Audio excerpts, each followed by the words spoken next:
Hi guys, this is Arjun Kumar and you are welcome to your own YouTube channel, The Academy.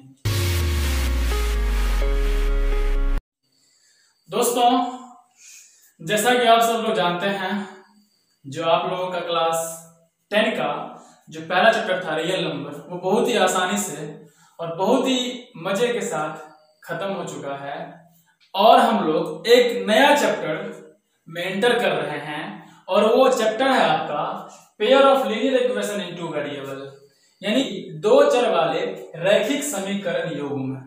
जी हाँ दोस्तों, आज के topic में, आज के वीडियो में हम इसी टॉपिक पर चर्चा करने वाले हैं कि क्या होती है pair of linear equation into variable. तो आइए शुरू करते हैं। दोस्तों यहां पे आप गौर करिएगा ना, तो यहां पर कुछ बातें हैं। क्या है कि पेयर ऑफ लीनियर इक्वेशन, यहां पर एगो टर्म आपको आती है लीनियर इक्वेशन और एगो टर्म आती है आपका वेरिएबल। हिंदी में बात करेंगे हम तो एक बात आती है आपका रैखिक समीकरण और एक होता है चर यानी कि वेरिएबल। पहले इन दोनों बातों को समझिए आप कि ये दोनों बातें क्या होती है। जी हाँ दोस्तों, यहां पर देखिए लीनियर क्या होता है तो इसका मतलब होता है कि कोई इक्वेशन, जैसे कि मान लीजिए अगर हम 2x + 3 = 5 यहां पर कर दिए तो ये आपका एक तो क्या बना, इक्वेशन बना और इस इक्वेशन को बोलेंगे हम लीनियर इक्वेशन। क्यों बोलेंगे लीनियर? क्योंकि इसका जो डिग्री है ना, इस इक्वेशन का जो डिग्री है आपका, इस इक्वेशन का जो डिग्री है वो आपका 1 है। यानी कि आप पावर देखिएगा ना तो वो आपको 1 होगा। ये इसीलिए इसको बोलते हैं हम लोग लीनियर इक्वेशन, यानी कि रैखिक समीकरण। क्या बोलते हैं इसको हिंदी में, समझ जाइएगा, इसको बोलते हैं हम लोग रैखिक समीकरण। क्यों बोलते हैं? क्योंकि इसका डिग्री जो है ना आपका 1 है, यानी कि x का पावर 1 है। जी हाँ दोस्तों, समझ में आ गया होगा आप लोगों को। आइए इसके बाद वेरिएबल। अगर यहां पर थोड़ा इससे पहले आप इसको समझिए कि अगर यहां पर एक क्वेश्चन और अगर ले लें हम कि x² + 5 = कितना, तो 6। अगर ये बात अगर ले लें हम तो इक्वेशन तो ये भी है लेकिन ये आपका लीनियर इक्वेशन नहीं होगा, ये आपका रैखिक समीकरण आपका नहीं होगा। क्यों नहीं होगा? क्योंकि इसका डिग्री कितना हो गया आपका, 2 हो गया। जी हाँ दोस्तों, अच्छे से समझ गए होइएगा कि क्या होता है लीनियर इक्वेशन। अब बात करते हैं वेरिएबल की। तो वेरिएबल ये होता है ना, ये आपका इसमें x हुआ, इस वाला x और इसमें ये वाला x, ये आपका कहलाता है वेरिएबल। यानी क्यों? मतलब इसका मान हमेशा वैरी करता है, यानी कि समय समय पर बदलते रहता है। कभी यहां पर x का मान कुछ आएगा और यहां पर x का मान कुछ आएगा, और अगर आप लीजिएगा ना इक्वेशन, वहां पर x का वैल्यू कुछ अदर वैल्यू आ जाएगा। तो जिसका वैल्यू फिक्स ना हो, वैरी करता रहे, उसको बोलते हैं हम लोग वेरिएबल। जी हाँ, समझ में आ रहा होगा अच्छे से। आइए अब तो इसको क्या कहेंगे हम, इसको आप लोग जस्ट पढ़ने वाले हैं आगे।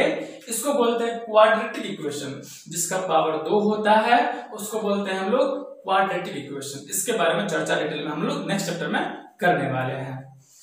तो आइए दोस्तों, अब इसके बाद यहां तक आपको सारी बातें अच्छे से क्लियर हो गया होगा कि इसका मतलब क्या है pair of linear equation into variable. अब सिंपल सी बात है, यहां पर 2 वेरिएबल की बात कर रहा है ना, तो इसी आपको रहेगा तो लीनियर इक्वेशन ही, लेकिन आपको कैसे कह देगा, आपको ऐसे कह देगा क्या कि 2x + 3y + 6 = 0। यहां पर आपका है तो क्या, ये लीनियर इक्वेशन ही है, लेकिन यहां पर 2 वेरिएबल आपको आ गया, एगो x आ गया और एगो आपका y आ गया, 2 वेरिएबल। ये बात आपको अच्छे से समझ में आ गया होगा। तो चलिए आगे बढ़ते हैं हम। आगे इसका क्या करना है, यहां पर देखिए दोस्तों, ये आपका एक तो इक्वेशन है जो कि लीनियर इक्वेशन है और इसमें वेरिएबल कितना है तो आप कहिएगा एक, सिर्फ अकेला यहाँ पर x है जो कि वेरिएबल है। अब इसको गौर से समझिए, अगर कहेंगे इसमें हम आपको x का वैल्यू पता करिए तो आप क्या कहिएगा, x का वैल्यू आप क्लास 9 में पढ़े होइएगा अच्छे से कि इस टाइप के सॉल्यूशन को, इक्वेशन को कैसे सॉल्व किया जाता है। तो इसमें आपको क्या करना है, सिंपल सी बात है, 5 इधर माइनस में 4 है, ये बॉर्डर पार जाएगा तो साइन चेंज हो जाएगा, ये प्लस में हो जाएगा 4 यानी कि, और यहाँ पर 3x है। अब इसको करेंगे हम x इज इक्वल टू कितना 9 और ये मल्टीप्लाई में है तो यहाँ पर आते ही डिवाइड हो जाएगा, तो इसका आंसर कितना होगा आपका 3। तो एक बात यहाँ पर समझिए गौर से आप लोग कि इसमें यानी कि अगर linear equation in one variable अगर होगा ना तो डेफिनेटली उस x का वैल्यू एक ही आंसर होगा जो कि आपको यहाँ पर दिख रहा है। यहाँ पर इस 3 के अलावा और कोई भी इसका सॉल्यूशन नहीं होगा। लेकिन आप अगर जैसे ही 2 वेरिएबल डालते हैं, जैसे कि इसको समझिए, अगर हम कह रहे हैं क्या x plus y is equal to अगर 3, अब यहाँ पर क्या कितना वेरिएबल है, 2 वेरिएबल है, एक x है और एक आपका y है। अब इसमें अगर कहेंगे हम कि बताओ आप x इज इक्वल टू कितना होगा और आपका y इज इक्वल टू कितना होगा, तो अब आप यहाँ पर heat and trial method apply करिए, इसको सोचिए और यहाँ पर सोचते जाइएगा तो यहाँ पर आपको ऐसा लगेगा कि x का वैल्यू एक बार अगर हम कितना रखते हैं, अगर इसको हम 5 रखते हैं तो y मेरा कितना हो जाएगा, y मेरा हो जाएगा 2 यानी कि माइनस का 2। अगर x का वैल्यू अगर हम 1 रखते हैं तो y कितना हो जाएगा, y हो जाएगा आपका 2। अगर x का वैल्यू अगर हम 4 रखते हैं तो y कितना हो जाएगा आपका माइनस का 1।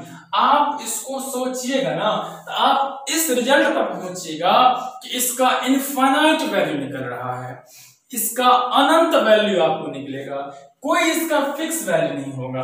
तो जैसे ही दोस्तों अगर कोई एक इक्वेशन दे रहा है वो भी 2 वेरिएबल का, तो वहां पर क्या होगा, इनफाइनाइट सॉल्यूशन उसका होगा। अब यहां पर देखिए हम आपको समझाना ये चाह रहे हैं, इसको आप गौर से समझिएगा, सारी बातें स्पष्ट हो जाएगी। चलिए देखिए, और अगर हम इसमें जैसे ही अगर मान लीजिए हम कुछ अगर और ऐड कर देते हैं, एक इक्वेशन हम आपको ये दे दिए और एक इक्वेशन आपको हम ये दे दिए, x minus y is equal to, जैसे कह देते हैं अगर हम 3 या 5 अगर आपको हम दे दिए, ये इक्वेशन सेकंड अगर आपको हम दे दिए, तो अब आप कहिएगा कि इस दोनों को रिलेट करिए, दोनों को रिलेट करते हुए इसका आंसर पता करिए।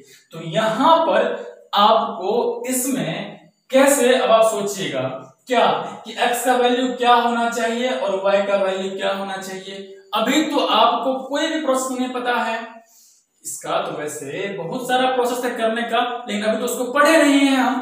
तो अभी इसमें आप क्या करिएगा, अप्लाई करिएगा, आप सोचिएगा वही हीट एंड ट्रायल मेथड ही आप सोचिएगा, और सोचने के बाद आपको डेफिनेटली x का जो है ना कोई एक ही आंसर आएगा, जो भी आएगा वो, और y का भी जो आंसर आएगा ना कोई एक ही आएगा, खास करके इस इक्वेशन में।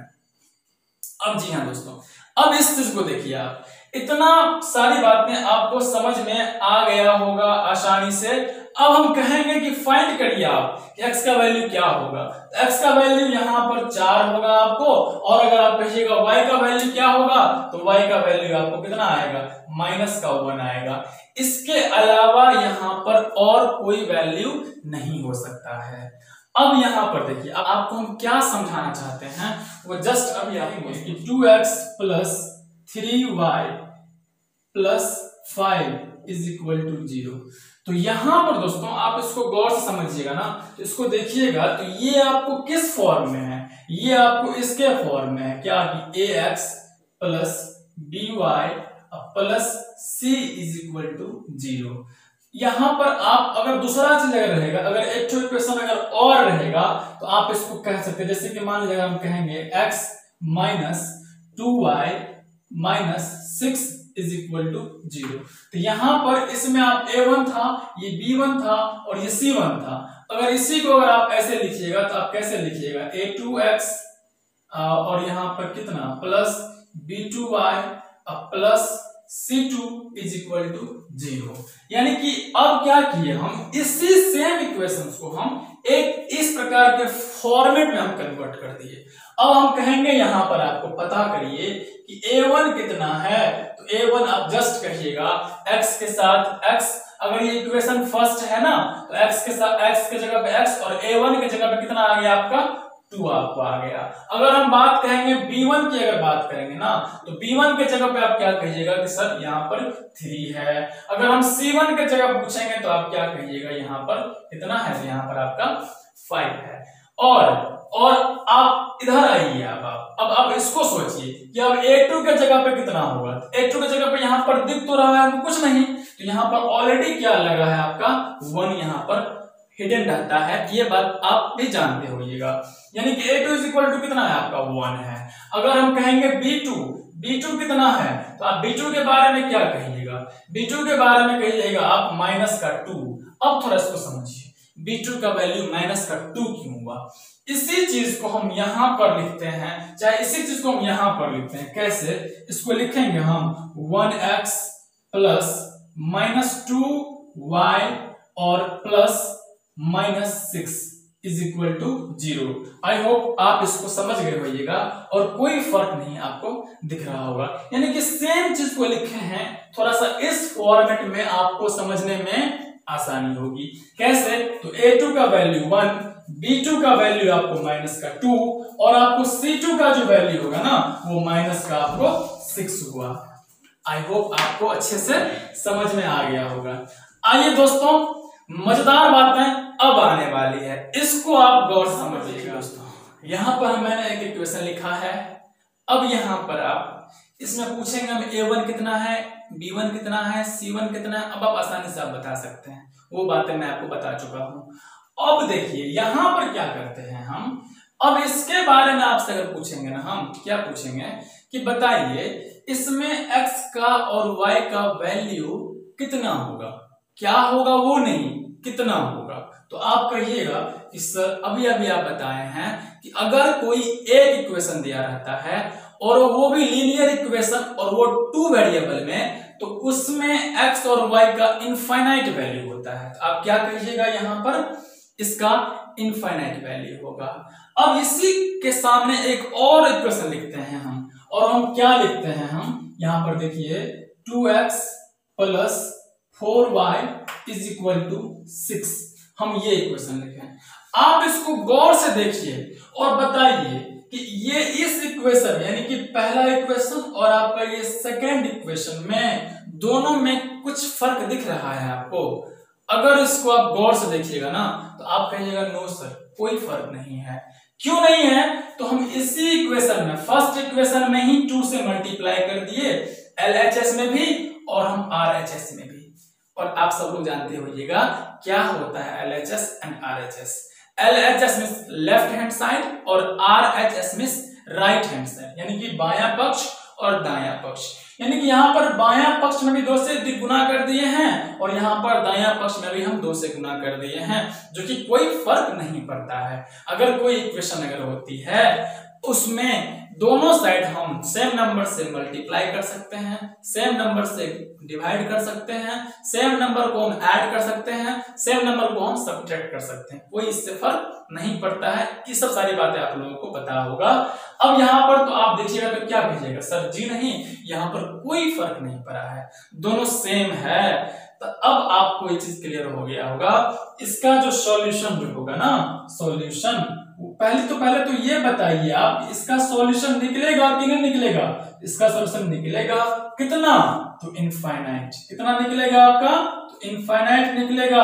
अगर हम कहेंगे यानी कि अनंत इसका मान होगा, अनंत। और अगर कहेंगे हम कि आपको 2 बातें आती है, कंसिस्टेंट और इनकंसिस्टेंस, तो यहां पर अगर इसमें अगर पूछेंगे तो इसका सॉल्यूशन क्या होगा, कंसिस्टेंस होगा। तो इसके सॉल्यूशन की अगर बात करेंगे हम ना, तो वो क्या कहेंगे, क्या कहिएगा कि इसका जो सॉल्यूशन होगा वो इनफाइनाइट होगा और ये कंसिस्टेंस करेगा, यानी कि कंसिस्टेंस करेगा तब ना इसका इनफाइनाइट सॉल्यूशन होगा। जी हाँ। अब यहाँ पर अब आप एक बात बताइए कि आप लोग जो याद करते हैं ना, क्या याद करते हैं कब, जब a1/a2 is equal to b1/b2 is equal to c1/c2। आप इसी कंडीशन को ना याद करते हैं और याद कर करके इसको आप सोचते हैं कि ये अगर इस पर वेरीफाई हो रहा है तो इसका सॉल्यूशन इनफाइनाइट होगा। जी हाँ दोस्तों, याद करने की कोई आवश्यकता नहीं है, आप समझिए कंसेप्ट को कि क्यों ऐसा होता है, ऑटोमेटिकली आपको ये रिजल्ट बन करके आया। जी हाँ, अभी तक आप लोग पढ़ते होइएगा तो ये रिजल्ट आप पहले पढ़ते होइएगा, अब इसी पर इसको आप वेरीफाई बाद में करते होइएगा, तब बताते होइएगा कि इसका सॉल्यूशन इनफाइनाइट होगा और ये कंसिस्टेंस करेगा। अब आप लोग समझ जाइएगा और आपको इसको याद करने के लिए कोई जरूरत नहीं है, आप इक्वेशन को देखिएगा कि फलना फलना लिखा हुआ है, झट से आपके माइंड में आएगा कि क्या दोनों इक्वेशन में कोई डिफरेंट है। आप कहिएगा अगर नहीं है तो इनफाइनाइट में नहीं सॉल्यूशन होगा, यानी कि उसका अनंत मान होगा। जी हाँ दोस्तों, इसको हिंदी में बोलते हैं संगत मान होगा। ठीक है, अब आइए समझिए इसको ध्यान से।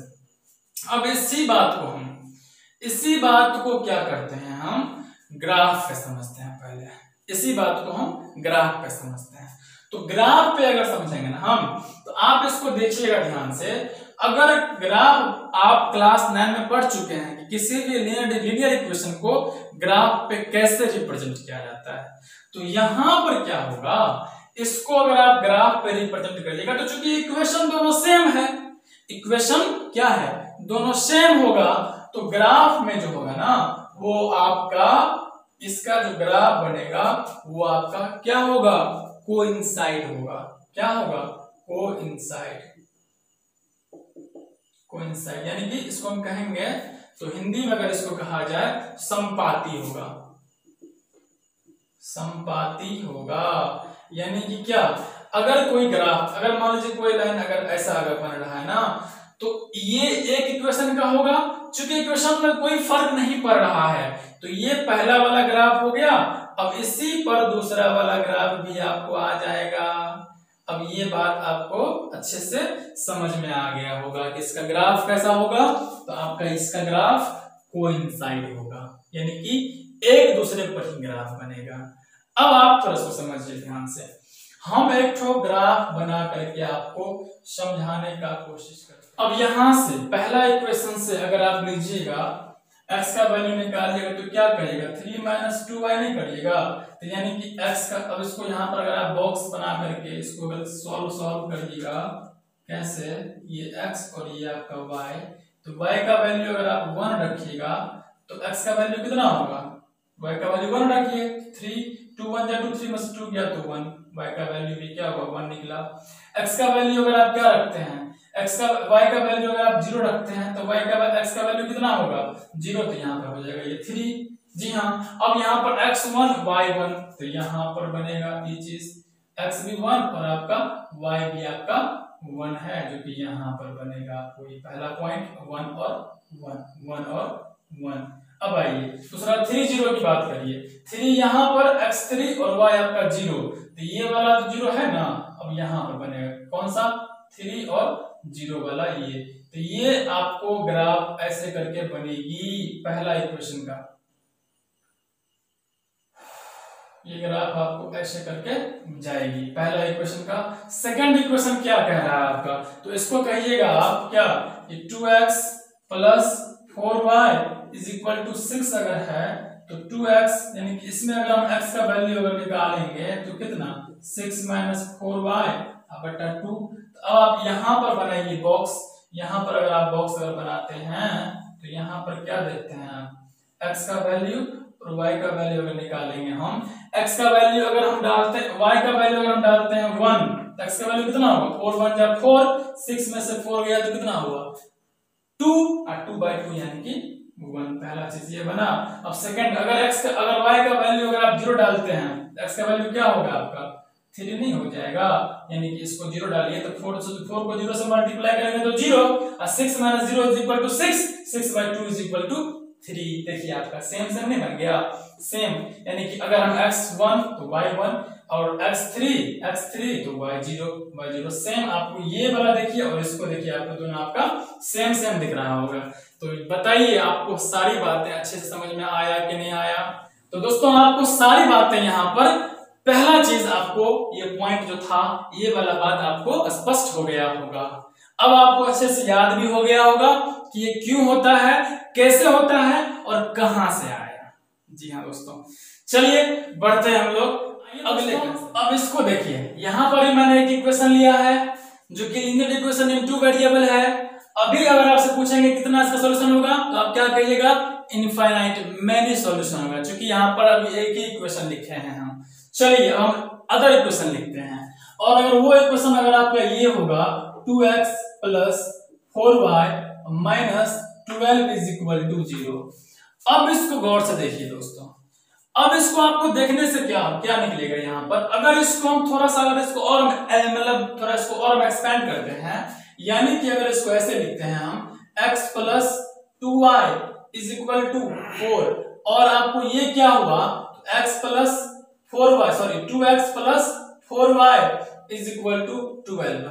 अब इसको गौर से देखिएगा तो थोड़ा सा माइनर आपको डिफरेंट दिखेगा। क्या दिखेगा कि x + 2y = 4 तो है ही, लेकिन नीचे में देखिए अब इसमें क्या हुआ है, इसके LHS में 2 से मल्टीप्लाई किया, इसके LHS में 2 से मल्टीप्लाई किया, तब ना x का 2x हो गया, 2y का 4y हो गया।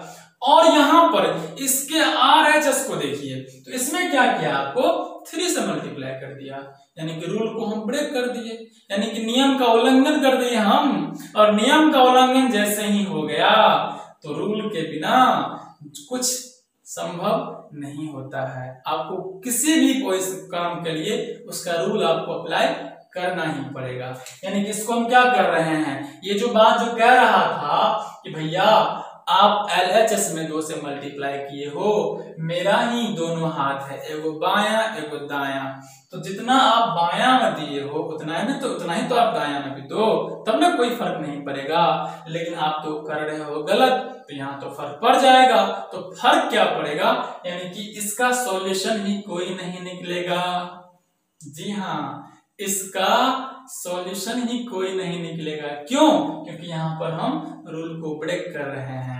तो यहाँ पर क्या होगा, यहाँ पर होगा इसका अगर सॉल्यूशन की अगर हम बात करेंगे, ना, तो इसका होगा आपका नो सॉल्यूशन। क्या होगा आपका, नो सॉल्यूशन, यानी कि इनकंसिस्टेंट।